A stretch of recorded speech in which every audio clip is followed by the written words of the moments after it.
Samsung DX40 password reset. তো Samsung ফোনটি কীভাবে পাসওয়ার্ড করবেন, তো আমরা প্রথমে সেটিংসে চলে আসবো। এই যে সেটিং অপশনটা নিচের দিকে, তো সেটিংসে চলে আসার পরে যে আপনি নিচে দেখতে পারবেন রেস্টোরি সেটিংস। তো আমরা রেস্টোরি সেটিংসে চলে আসবো।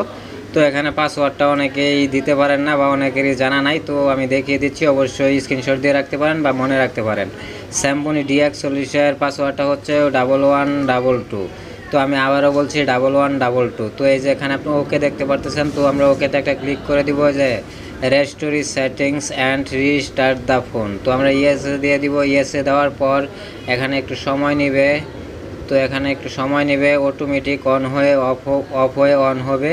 তো এভাবে কিন্তু আপনি স্যামসং DX40 ফোনটি রিসেট করে নিতে পারেন খুব সহজে। তো বুঝতে অসুবিধা হলে কমেন্ট করবেন, এবং কি স্যামসং DX40 আরও কোনো বিষয় জানতে চাইলে অবশ্যই ভিডিওতে কমেন্ট করতে পারেন। তো আপনি এখানে দেখতে পাচ্ছেন সকল ডাটা কিন্তু রিমুভ হয়ে গেছে, কোনো প্রকার ডাটা ফোনে নেই, এখন একবারে নতুনের মতো ফ্রেশ হয়ে গেছে।